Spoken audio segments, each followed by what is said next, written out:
subject of Armadale, having my own reasons for wanting to know what they said to each other after I had left them yesterday. The manner in which Midwinter replied showed me that he was speaking under the restraint of respecting a confidence placed in him by his friend.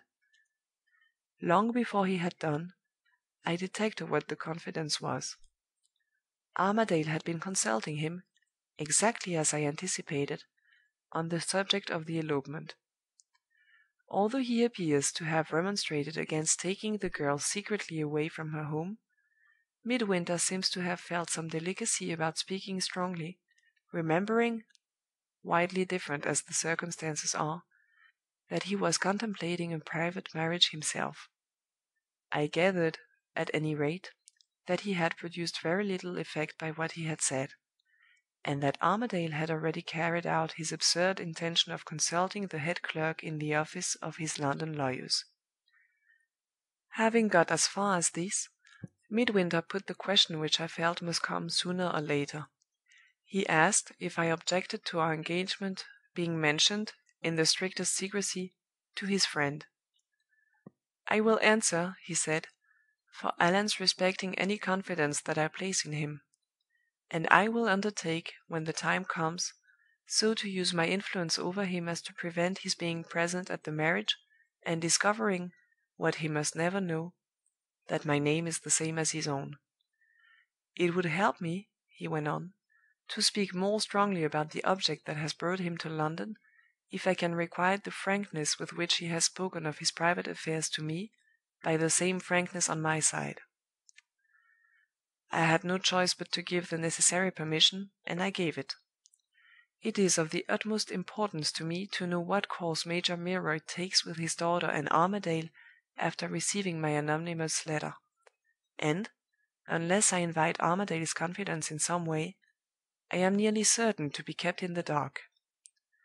Let him once be trusted with the knowledge that I am to be Midwinter's wife, and what he tells his friend about his love affair he will tell me. When it had been understood between us that Armadale was to be taken into our confidence, we began to talk about ourselves again. How the time flew! What a sweet enchantment it was to forget everything in his arms! How he loves me! Oh, poor fellow, how he loves me! I have promised to meet him to-morrow morning in the Regent's Park. The less he is seen here the better.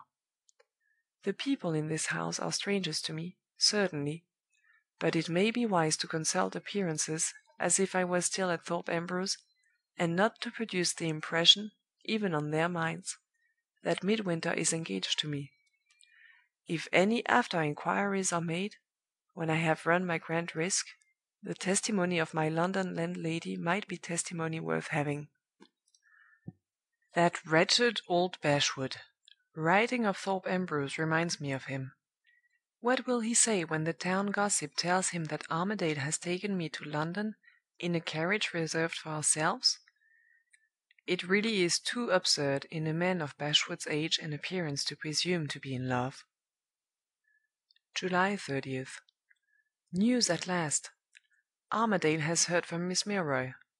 My anonymous letter has produced its effect.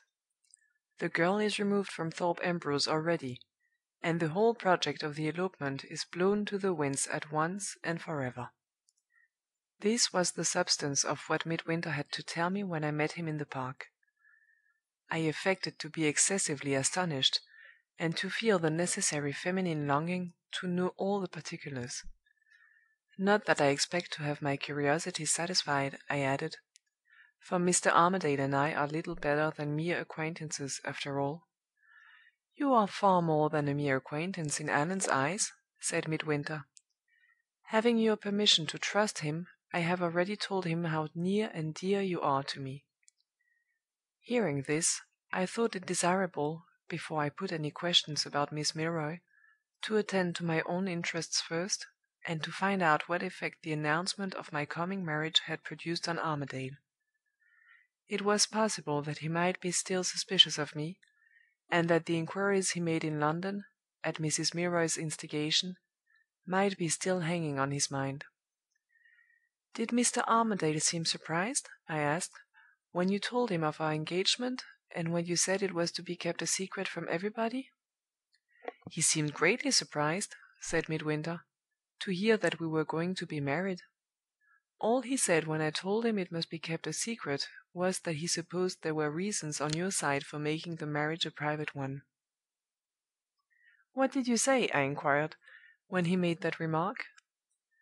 "I said the reasons were on my side," answered Midwinter. "And I thought it right to add, considering that Allan had allowed himself to be misled by the ignorant distrust of you at Thorpe Ambrose, that you had confided to me the whole of your sad family story, and that you had amply justified your unwillingness, under any ordinary circumstances, to speak of your private affairs."